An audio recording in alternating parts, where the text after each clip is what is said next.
Hello there fellow modellers, Steve here. Now this video will be just a roundup of what happened at Telford and the kits I bought. I've got kits to preview, but they're all in the what we call the lean-to, in the containers, what were brought back from Telford, and I haven't brought them back over here yet. So I'll just start by saying that it was a great weekend.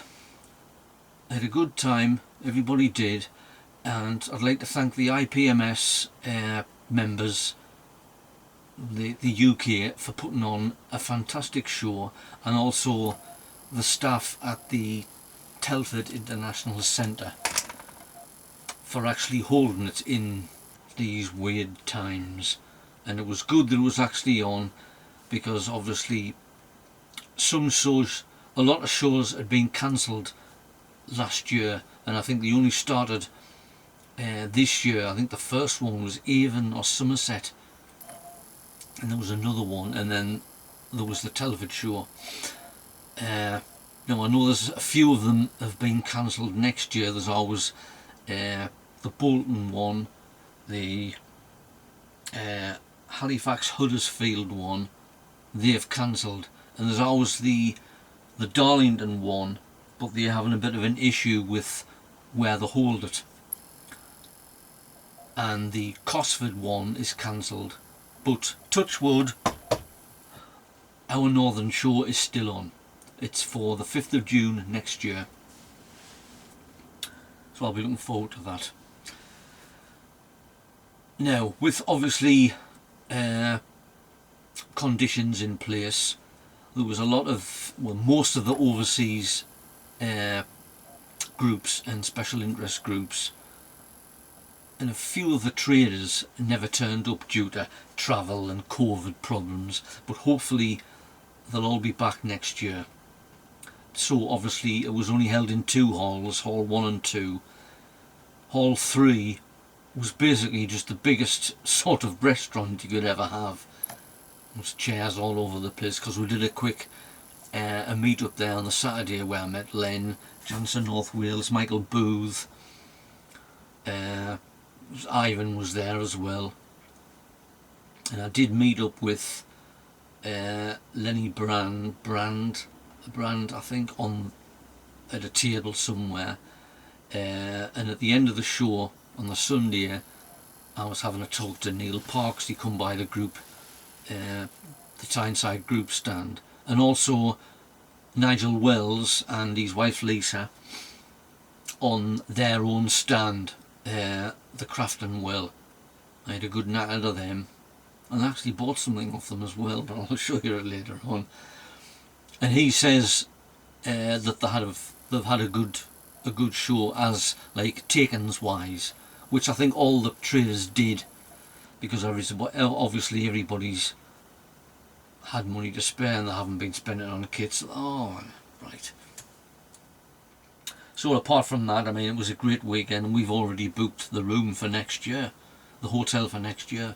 So hopefully it'll be sort of back to near as normal as ever. And there was the competition room was obviously put in, I think it was Hall 1 or 2, so they didn't hire the room upstairs, because obviously it was a reduced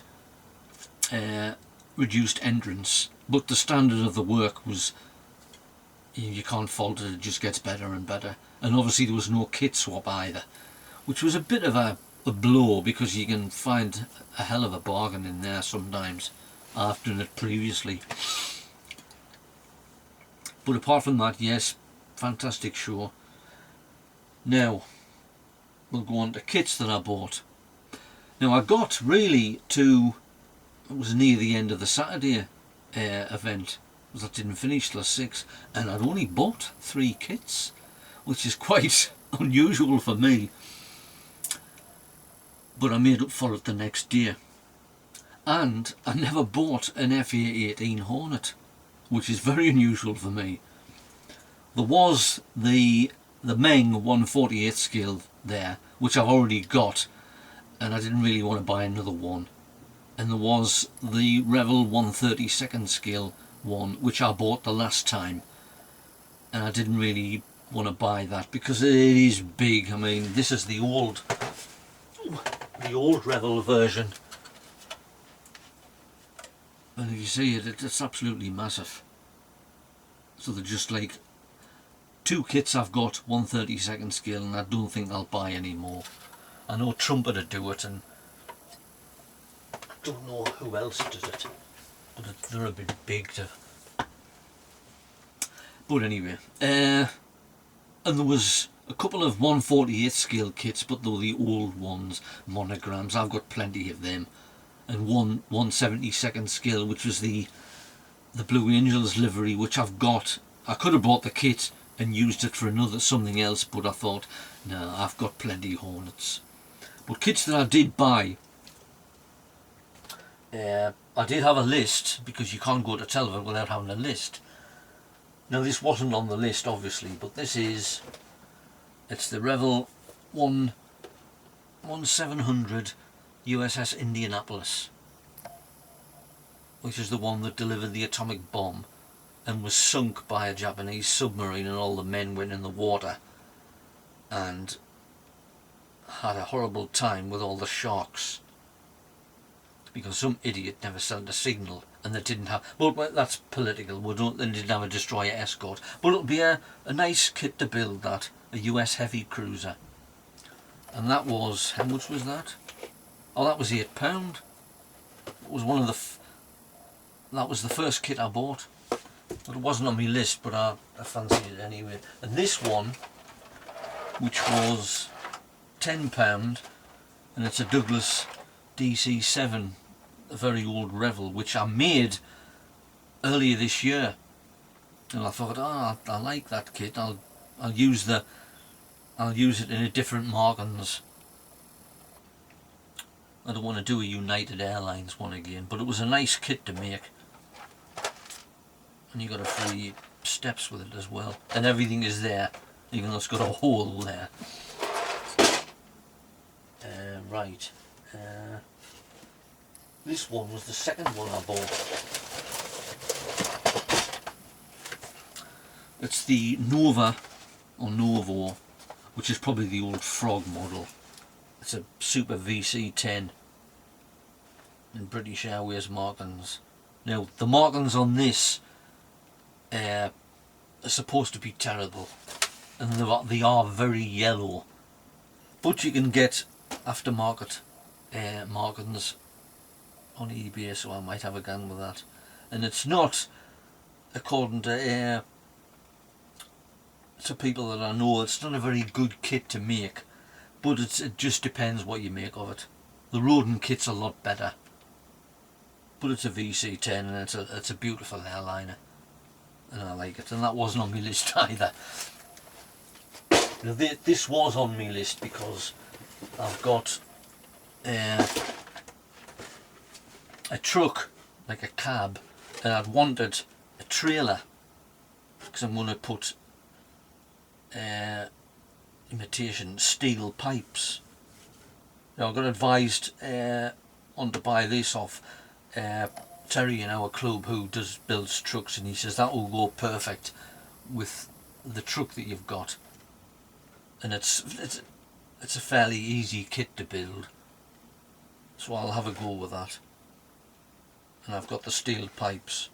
They're just, all they are is, I got them from work, they're the insides of the till receipts. When the till receipts they're empty, obviously the inside is plastic, and they just put them in the bin. And I looked at them and I said, they're perfect for steel tubes then. So when I've been putting the bin in the bin outside, I've been picking them up, and I've got quite a lot now.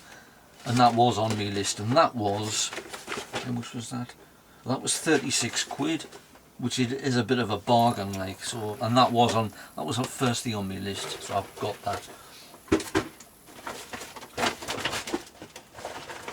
This one wasn't on my list, but it was just something that took me fancy for £5.99. A Messerschmitt 410 bomber destroyer. Now the Friday we went down, travelled down, and then we had something to eat, and then before we went to the Telford centre to set up the air table, we went to Air Cosford for about an hour and a half. And there's actually one of them in there.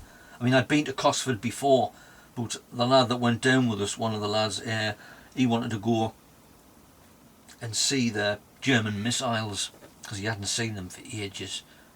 So we had a look around there, and that was great. And I just seen one of that. I just seen it and said, "Oh, that's an unusual kit. Not something that I would really buy, but." And it's actually been started as well. That'll be an interesting one to build. It's only $5.99. What else have I got? Because I bought this on Sunday. This was £20. But it's the Hasegawa Sukhoi Su-27 flanker. Now, I made one of these about 30 years ago, the Airfix one, and for 1/72nd scale it is massive. It's really big. I mean, you can see how big it is there. It's a big plane to start with. I think I've got one of these in 1/48 scale somewhere, but I fancy doing that, not in the Russian Markins, possibly one of the Middle Eastern or Far Eastern countries that operate the flanker.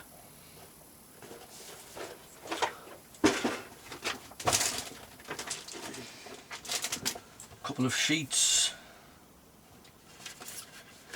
of plastic card, which always comes in handy for scratch building and things like that.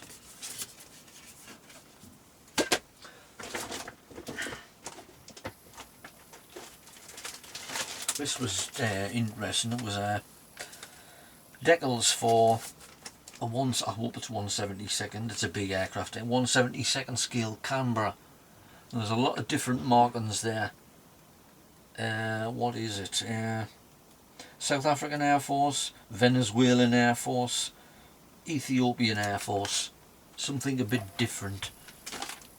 And as you can see, the markings are big. It's not 1/48 scale, but the plane is big anyway. It has a very wide wing.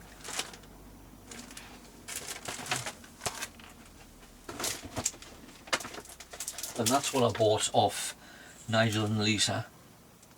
A paint mask, but it's for a Tiger 1, because I've got a Tiger 1 and I fancied having a go at that. And that was £6.50.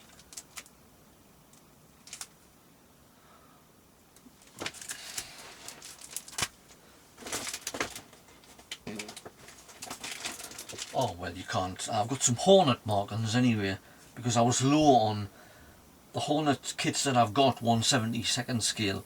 Mostly are all, I've got one that's got the Vigilantes, but most of them are all like sort of bland colour schemes. They're test planes really. So this is for VFA 132 and VFA 136. Not actually really colourful, but you can see there that it has got the markings on. So I've got some for that. And this I picked up for £3. The markings for a 1/32nd scale, I don't think it's 1/48. It's for an A7 Corsair. Striking colourful markings. There's two schemes there, but the low vis, I don't go for low vis, I go for the colour. So I might have to invest in a 1/32nd scale Corsair.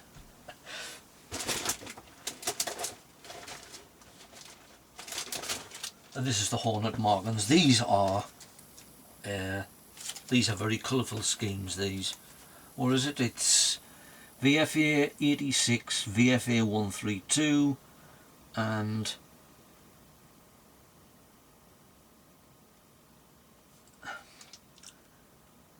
VFA 192. very colourful markings, which is what I like. So I've got at least 3 1/72 scale Hornets to get out of that.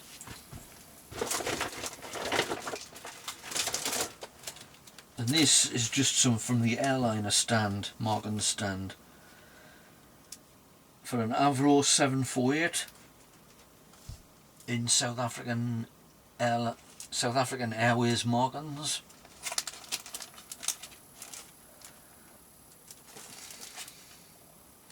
A Fokker F-27 Friendship in Icelandic Air, because I've got the Airfix one of them, but it's a troop ship, or it's the one that was operated by the Air Force.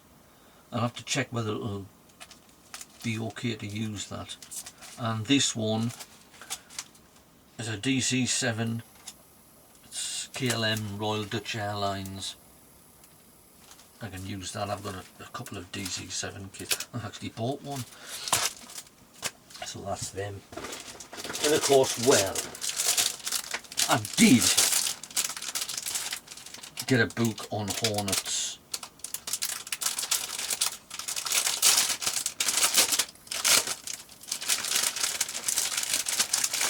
Let's scrub that now. It's the FA-18E, F and the EA-18G Growler, and it's got absolutely loads of profiles in it. Windscreen, canopy details,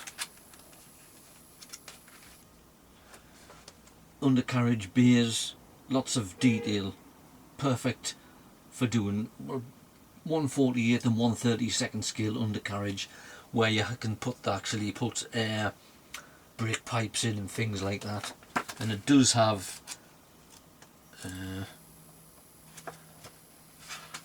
a Super Hornet gallery with lots of colourful designs.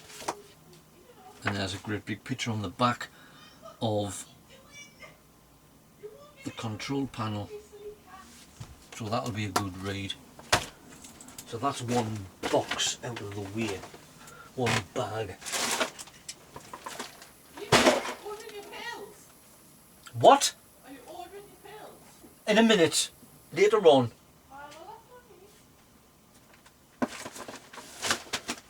Right, this one interested us.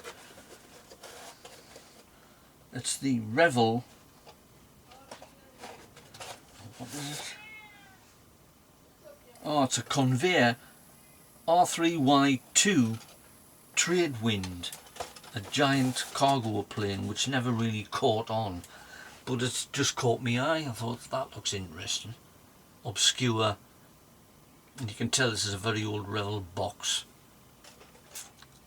and it's actually in blue plastic, but it's a deep colour, it's a dark blue, and that'll be interesting to build. Now this is the one that I wanted.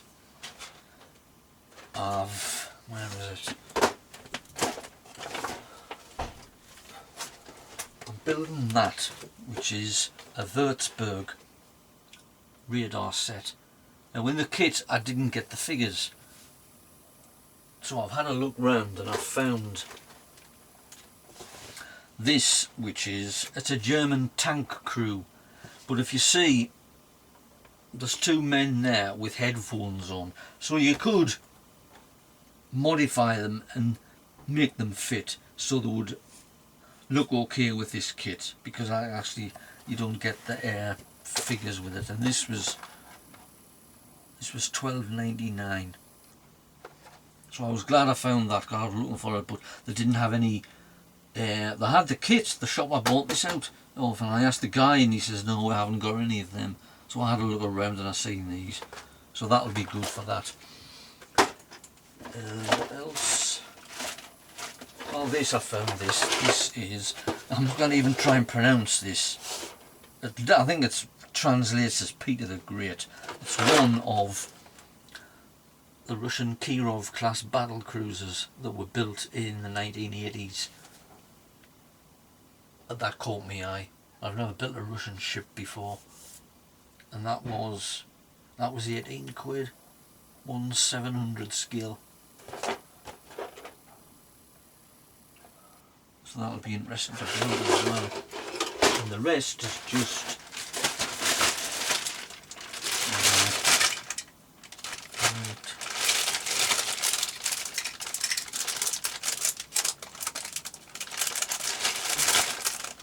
got some Tamiya tape refills,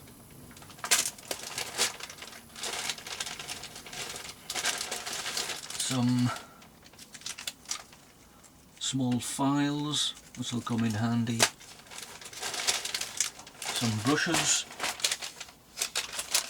which are quite good.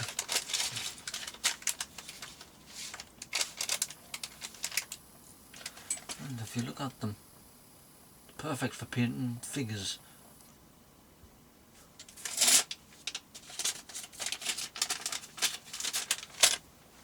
And the rest are just paint, obviously. Some Tamiya cement. What is this? A wooden deck tan. Always comes in handy. I've got 2 of them. Olive drab always comes in handy. And that's gold, which is for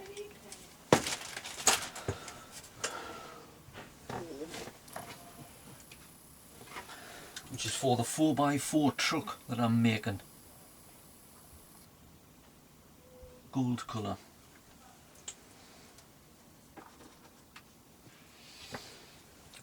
What else? And some flat yellow paint that always come in handy. And of course I've run out of this, which is Microsol Micro Set. What does it say? Micro Flat. I hope that's the right stuff.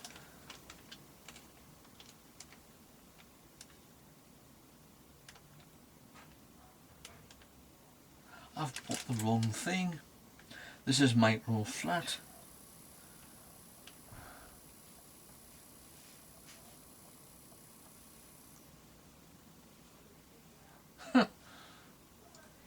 That's like a clear finish for models. Great, I never looked at that. But I've got Microsol, which sets the decals. There's another one, it's Ultra. I didn't get some, so I'll have to look online for it. So that's my haul for Telford. So I've got, well, what am I doing at the moment? The Hornet, that Würzburg, and I'm actually building the Airfix 1/72nd scale Lancaster, which is it's all right at the moment. I haven't encountered any problems with it, and that's it for now. And obviously I'm doing the Bastone diorama with the truck. The base is downstairs, but that's the American truck, which has been ongoing for about 3 years now. But apart from that, that's all I've got going. So that's me haul from Telford. Next show is probably the Northern Model Show, which is ours next year. But it's been great to go to a show and actually see models. There was some fun. Like I put a run of Facebook pictures on the Facebook page, and there was some fantastic pages there. Fantastic photos. Anyway, right, so that's me finished now. So happy modelling, and I'll see you guys on the next video. Bye now.